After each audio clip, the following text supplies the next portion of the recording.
steals Zeus' thunderbolt to become more powerful. At that moment, a bunch of chimeras climbs out from the underworld to attack humans all over the world. Perseus sees one land in his village and rushes back to retrieve his sword to protect his home.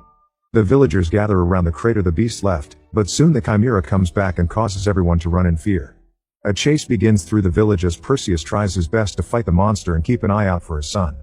Whenever the chimera breathes fire, Perseus uses whatever he has at hand as a shield, and when he gets close enough he stabs any part of the beast he can reach. He ends up being knocked to the ground, but when the chimera is about to kill Helios, Perseus puts himself together and gets the chimera's attention on himself, causing it to get tangled in a bunch of chains. The monster begins running away and drags Perseus with it, and once they're outside the village, Perseus grabs the chains and tricks the creature into breathing fire, which causes the chimera to burn itself. Afterward, Perseus asks a healer to take care of his wounds and Helios to come with him to the Mount of Idols, a place where people used to worship the gods but nowadays is in ruins. They find Zeus' statue and start praying, but the one to show up is Poseidon, who barely managed to escape at the last second. He tells Perseus about the betrayal and that Zeus has been captured, so Perseus must find Poseidon's son Agenor, who is with Queen Andromeda, and together they shall look for the fallen god Hephaestus, who has the key to defeating Kronos. Then Poseidon asks Perseus to give his son his trident before he dies. In the meantime, Zeus is chained up in order for Tartarus to absorb his powers and use them to free Kronos. Ares uses the moment to explain he hates his father because he's always had clear favoritism for Perseus, who insulted the gods by preferring to live as a human. Kronos has promised Ares and Hades immortality if they free him, but Zeus thinks it's all a lie to get them on his side. Back in the village, Perseus finally accepts he needs to fight, so he says goodbye to Helios, who gives his father a dagger he made himself. Then Perseus calls for his black Pegasus, who takes him high in the sky. This allows him to find Queen Andromeda's armies, who are getting ready to fight near the entrance to the underworld. The archers attack Perseus when they see him fly by, but they quickly put their weapons down when they realize this is the hero that defeated the Kraken. While everyone kneels to him, Perseus reunites with Andromeda and tells her everything, including the fact they need to stop praying to Ares or they'll summon his presence. Andromeda accepts to help and takes Perseus to see Agenor, who is in jail for being a liar and a thief. Perseus explains the situation and Agenor turns him down, not wanting anything to do with the gods that abandoned him. However, Perseus points out this could get him freedom, so Agenor asks for a royal pardon, gold, and a boat in exchange for his help. Andromeda accepts to give it all to him for the sake of humanity. Later on Agenor's new boat, Andromeda learns that Hephaestus was the one that made Poseidon's trident, Hades' pitchfork, and Zeus' lightning bolt. If they put those three together, they can form the Spear of Trium, the weapon the gods used to defeat Kronos the first time. Hephaestus lives on the island of Kale, which was never found, but Agenor swears he knows how to get there. Perseus accepts to free him from his chains and hands him the trident, which Agenor immediately sticks in the boat to guide it to the island. When they make it to Kale, they realize there are hidden traps everywhere. Andromeda's guards want to pray to Ares for protection, and Perseus has to remind them that Ares isn't on their side anymore. The group tries to be careful, but Agenor still walks into a wire and gets captured inside a trap. While they discuss how to get him out, the trap is suddenly taken away by its ropes, and Perseus tries going after it only to find a tree being thrown at him. Perseus quickly dodges it and is shocked to discover a Cyclops is behind all this. Andromeda's team tries to help him, but a second Cyclops shows up and begins killing the soldiers. Andromeda hides with her guard Corina, who tries to pray to Ares and Andromeda has to shut her up. A Cyclops is about to find them, but suddenly it hears a painful scream from its companion and it rushes to check on it. It turns out Perseus has managed to stab the Cyclops following him, and with the help of the soldiers, he activates one of the forest traps to knock it out. The second Cyclops comes to attack and Perseus activates the trident to defend himself. This causes a third Cyclops to show up and stop its companions because the trident is the symbol the group was sent by the gods. Agenor is freed and the Cyclops kneel for Perseus in respect. Meanwhile, Ares takes advantage of Zeus being chained to start hitting him over and over. Ares doesn't know his own limits, so Hades has to stop him before he ruins the plan. Zeus begins aging at a great speed as the chains cover his arms in lava to absorb his power. Moments later, the group finally makes it to Hephaestus' lair.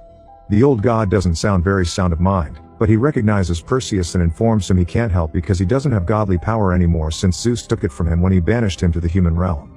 Andromeda grabs Hephaestus' hand and begs for his help, which is enough to make him change his mind because Andromeda reminds Hephaestus of his wife Aphrodite. Hephaestus then reveals he was the one that designed Tartarus and included a secret passage they could use. They need to get to the heart of Tartarus, and for that they need to cross the labyrinth that surrounds it. The group leaves to reach a different building where Hephaestus has hidden the labyrinth entrance, and he gives Agenor a map of the labyrinth just in case. When they're about to make it to the door, suddenly Ares shows up. He kills Andromeda's remaining soldiers and Perseus punches him for it, but he isn't strong enough to cause damage. While Hephaestus opens the hidden door, the group attacks Ares, but he's too strong and easily pushes them all away. Korina gets on her knees and reveals she was the one that prayed for him, but Ares thanks her by killing her. Seeing they're all about to be defeated, Hephaestus keeps the door open with his staff and then goes to confront Ares to buy the group some time. While Ares takes his time killing Hephaestus, Perseus, Andromeda, and Agenor run inside the labyrinth, and the door closes behind them. The trio begins exploring the labyrinth using the map Hephaestus left them. Perseus keeps hearing a voice calling his name and asking for his son, and Andromeda sees a vision of Korina that runs away from her. After lots of twists and turns, Agenor decides the map is useless and that they should follow his navigator instincts he got from his dad. At that moment, the walls start moving and closing paths around them, so the trio runs away before they get crushed. They reach an inner area of the labyrinth with giant moving rings that cause them to fall and get stuck between two walls.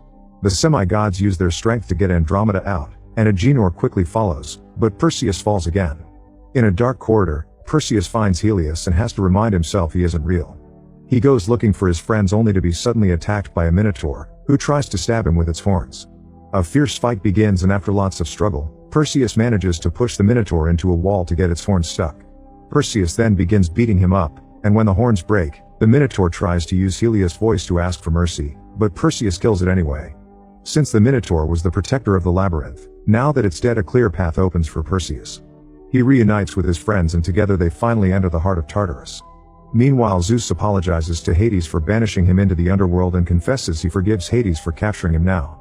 Hades starts changing his mind since he's always wanted the approval of his family, but at that moment Ares shows up and attacks him to stop him from freeing Zeus. After exchanging a few hits, Hades grabs Ares and makes them fall into the abyss while Kronos finishes absorbing Zeus' power and finally starts waking up. The trio arrives and Perseus uses Poseidon's trident to free Zeus while Ares makes his way back up, ready to keep fighting. Andromeda and Agenor try to stop him to no avail, but suddenly Ares falls when Hades attacks him from behind with his pitchfork. The trio runs away with Zeus as Ares takes the pitchfork from Hades and throws it at Zeus, stabbing him in the back. Zeus uses this as an opportunity and puts together the pitchfork and the trident to make the group teleport out of Tartarus. Furious, Ares stabs Hades, then he checks the area to discover Perseus dropped Helios' gift. Minutes later, the group appears at Andromeda's camp, but Zeus doesn't have much time left. He tells Perseus that Ares has his lightning bolt, so they need to steal it and make the spear, which only Perseus can wield. The group makes a plan. Agenor, Andromeda, and her army will hold Kronos back while Perseus gets the bolt.